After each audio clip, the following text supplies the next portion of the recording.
حضرت ابراہیم علیہ السلام کے پاس حضرت جبرائیل علیہ السلام اور حضرت میکل علیہ السلام آئے اور ان کو کہا کہ ہم حضرت لوط علیہ السلام کی قوم پر یعنی بستی سدوم پر جو ہے عذاب کے لیے آئے ہیں۔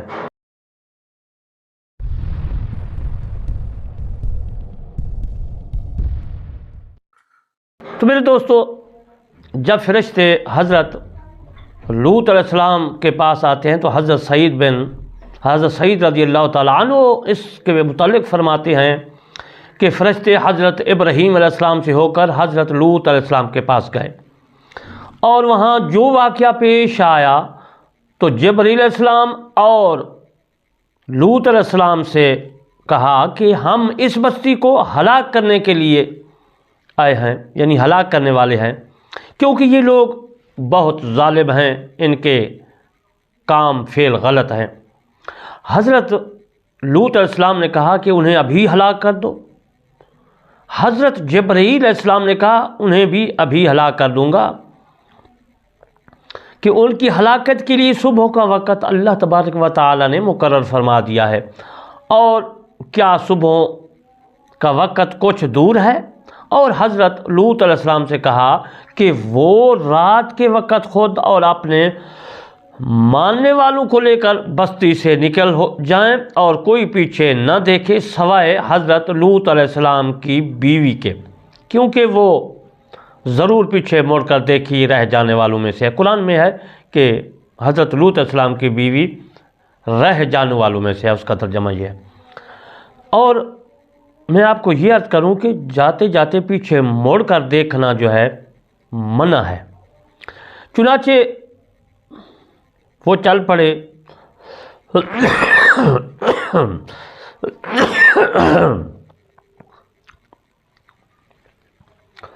اور جب حضرت لوط علیہ السلام کے پاس فرشتے پہنچے وہ چل پڑے، اور جب سزا کا وقت، عذاب کا مقررہ وقت آیا تو حضرت جبرائیل علیہ السلام نے اپنے پروں کے ساتھ زمین کو اٹھایا اور آسمان پر لے گئے، یعنی بستی کو اونچا لے گئے، یہاں تک کہ آسمان والوں نے مرغوں کی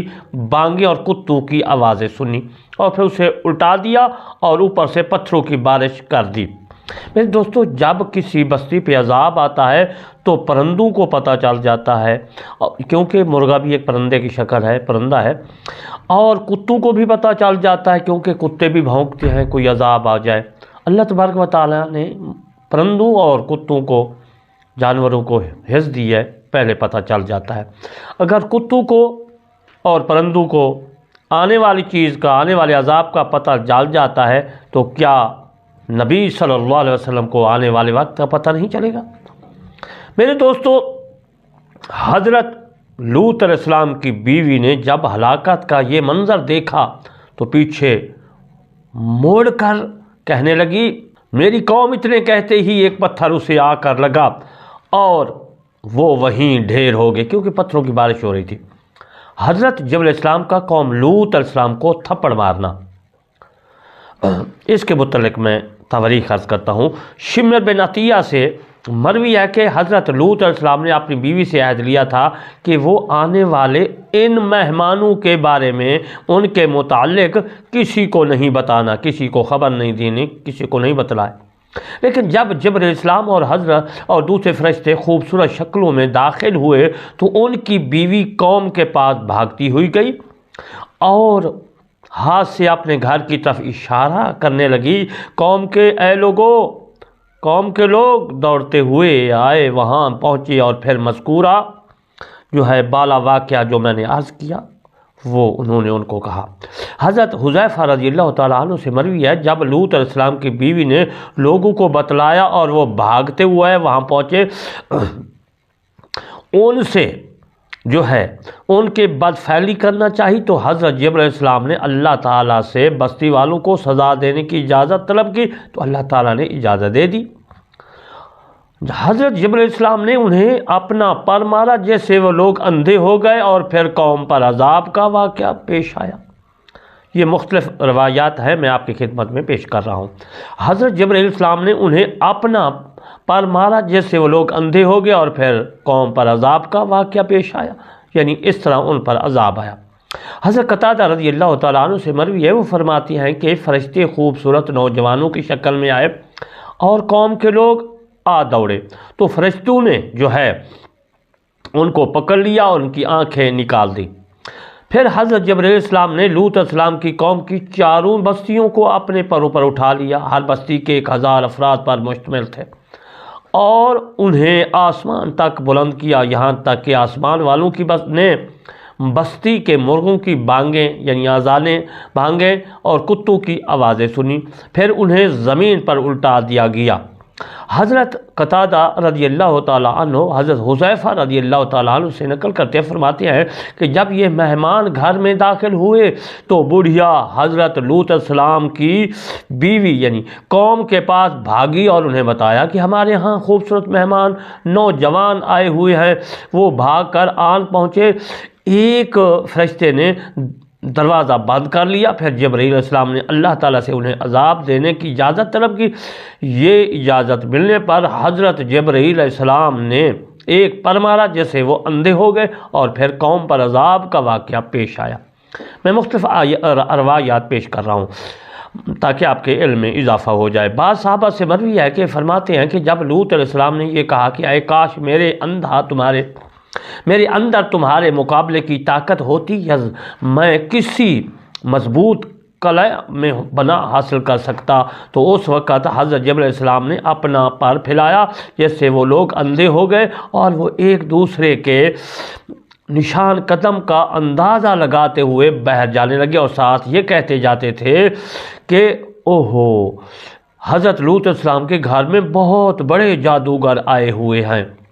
اللہ تعالیٰ فرماتا ہے کہ ان لوگوں نے لوط علیہ السلام سے ان کے مہمانوں کو لینا چاہا تو ہم نے ان کی آنکھیں مٹا دیں، اور فرشتوں نے حضرت لوط علیہ السلام سے کہا ہم تمہارے رب کے بھیجے ہوئے ہیں، یہ آپ تک ہرگز نہیں پہنچ سکتے۔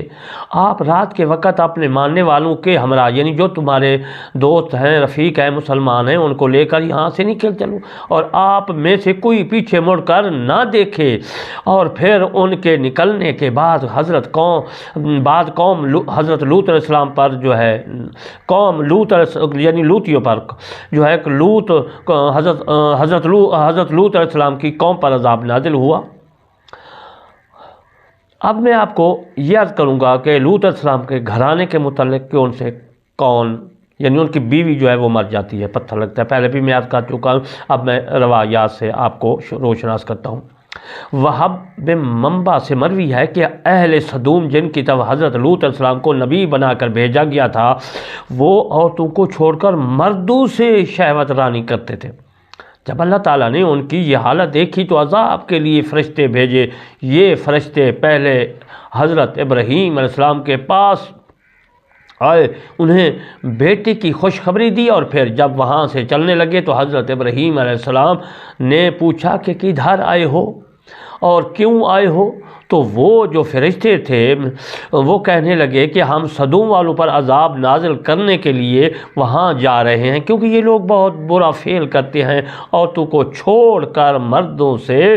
شہوت رانی پوری کرتے ہیں۔ حضرت ابراہیم علیہ السلام نے فرمایا اگر ان میں 50 آدمی نیک ہوں تو پھر بھی تم ان پر عذاب نازل کرو گے؟ فرشتوں نے کہا نہیں۔ حضرت ابراہیم علیہ السلام عدد کم کرتے رہے، یہاں تک کہ فرمایا کہ صرف ایک گھرانہ یعنی حضرت لوط علیہ السلام کا گھرانہ تو ہو تو پھر عذاب نازل کرو گے؟ تو میرے دوستوں پھر فرشتوں نے کہا کہ اگر کوئی ان میں ایک بھی مسلمان ہو تو ہم جو ہے بالکل جو ہے نہیں عذاب نازل کریں گے۔ تو حضرت ابراہیم علیہ السلام نے مثال کے طور پر کافی آدمیوں کے متعلق کہا کہ 50 ہوں 10 ہوں، تو پھر اسی طرح جو ہے کم ہوتے رہے کہ آپ جو ہے صرف ایک گھرانے میں جو تھے جتنے آدمی ان کے متعلق فرمایا۔ فرشتوں نے جواب دیا کہ اس گھر میں بھی ان کی جو ہے نافرمانی بیوی رہتی ہے، یعنی وہ گھر بھی مکمل طور پر فرما بردار افراد کا نہیں ہے۔ جب حضرت ابراہیم علیہ السلام نے ان فرشتوں سے مایوس ہو گئے تو یہ فرشتے صدوم کی بستی کی طرف بڑھے اور لوط علیہ السلام کے گھر پہنچ گئے۔ جب حضرت لوط علیہ السلام کی بیوی نے ان خوبصورت نوجوانوں یعنی فرشتوں کو دیکھا تو وہ قوم کی طرف گئی اور انہیں کہا کہ ہمارے گھر میں ایسے خوبصورت مہمان یعنی نوجوان آئے ہیں کہ اس سے پہلے اتنے حسین جمیل نوجوان میں نے نہیں دیکھے۔ قوم کے لوگ آئے اور حضرت لوط علیہ السلام کے گھر کو چاروں طرف سے گھیر لیا اور گھر کی دیواروں پر چڑھ گئے۔ حضرت لوط علیہ السلام نے فرمایا تم مجھے میرے مہمانوں کے بارے میں رسوا نہ کرو، میں بیٹیوں کا نکاح تمہارے ساتھ کر دیتا ہوں تاکہ وہ تمہارے لیے حلال ہو جائیں۔ بعض روایات میں ہے کہ انہوں نے کہا کہ جو بستی کی عورتیں ہیں بیٹیاں ہیں وہ بھی بیٹیاں ہوتی ہیں، میں ان کا تم سے نکاح کر دیتا ہوں۔ انہوں نے کہا کہ ہم ان کی بیٹیوں کی معاشرتی حیثیت جانتے ہیں، ہم نے ان کا ارادہ نہیں کیا۔ یہ حال دیکھ کر حضرت لوط علیہ السلام نے کہا اے کاش مجھ میں تمہارے مقابلے کی قوت ہوتی یا میں کسی مضبوط قلعہ میں پناہ لے سکتا۔ اس فرشتوں نے کہا کہ بلا شبہ آپ کا قلعہ مضبوط ہے اور ان لوگوں پر ایسا عذاب آنے والا ہے جو ٹلنے والا نہیں ہے۔ اس کے ساتھ ہی ایک فرشتے نے اپنا پر ان لوگوں کی آنکھوں پر مارا تو وہ سب نابینا ہو گئے اور وہ کہنے لگے ہم پر جادو ہو گیا ہے، یہاں سے بھاگ چلو۔ پھر حضرت میکا علیہ السلام نے اس بستی کو پروں سے اٹھایا یعنی بستی صدوم کو آسمان تک بلند کیا اور وہاں سے الٹا ٹبخ دیا۔ حضرت مجاہد کی بیان کردہ روایات میں عرض کر دیتا ہوں، اسی کے متعلق ہے۔ وہ فرماتے ہیں کہ حضرت مجاہد سے مروی ہے حضرت میکا علیہ السلام نے اپنے پروں پر قوم لوط علیہ السلام کے گھروں پر سارا سامان چوپایوں اور ہر قسم کے سامان کو اٹھا لیا، یہاں تک کہ آسمان والوں نے ان کے کتوں کے بھونکنے کی آوازیں بھی سنی اور انہیں زمین پر پٹخ دیا۔ حضرت مجاہد رحمۃ اللہ علیہ سے روایت ہے، وہ کہتے ہیں کہ حضرت جبرائیل علیہ السلام نے انہیں اپنے دائیں بازو پر اٹھایا۔ حضرت مجاہد سے یہ بھی مروی ہے کہ تیسری روایت میں یہ ہے کہ جب صبح کا وقت ہوا تو حضرت جبرائیل علیہ السلام نے اس بستی کو چاروں کونوں سے اپنے پروں پر اٹھایا۔ حضرت مجاہد سے چوتھی روایت یہ ہے، وہ فرماتے ہیں کہ حضرت جبرائیل علیہ السلام نے اپنے پروں پر ساری کی ساری بستی کو اٹھایا اور پھر اسے آسمان پر لے گئے، یہاں تک کہ آسمان والوں نے ان کے کتوں کی بھونکنے کی آوازیں سنی، پھر انہیں نیچے گرا دیا اور ان کے بڑے لوگوں سب سے جو تھے برے لوگ جو تھے بڑے لوگ وہ برے لوگ تھے وہ میرے دوستو سب کے سب مر گئے۔ اور میں آپ کی خدمت یہ عرض کر رہا تھا کہ جو ان کے بڑے لوگ تھے وہ بھی اس بات میں جو ہے ملوث تھے اس کام میں، پہلے نیچے گرائے گئے۔ قرآن مجید میں ہے کہ ہم نے ان کی بستی کو اوپر سے نیچے کر دیا اور پھر ان پر پتھروں کی تہہ پتہ بارش کر دی۔ یہ سورۃ حجرات آیت نمبر 74 میں ہے، جو میں نے عرض کیا کہ بستی کو اوپر اٹھا کر گرا دیا گیا، جب گرائی گئی بستی لوگ نیچے گرے تو اس کے اوپر پتھروں کی بارش ہو گئی، وہ مر گئے۔ انشاءاللہ بقیہ مسائل میں یہ عرض کروں گا کہ حضرت قتادہ رضی اللہ تعالیٰ عنہ کی بیان کردہ جو روایات ہیں اس کے متعلق وہ کتنی ہیں۔ وما علینا الا البلاغ المبین۔